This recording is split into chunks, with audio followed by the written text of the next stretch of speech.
Today, I'll show you a simple way to unlock your phone's screen lock or password without losing any data.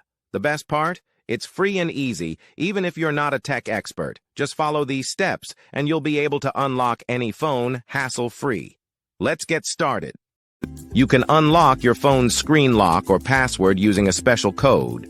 You will need to press on emergency call, and then you must enter a code. This code is unique to each type of phone and is provided by the phone manufacturer.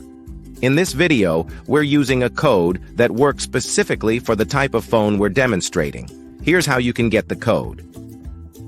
Visit this website that provides unlock codes for free using a unique method. And that's it. Now you can unlock your phone without losing any data. See you in the next video. Bye.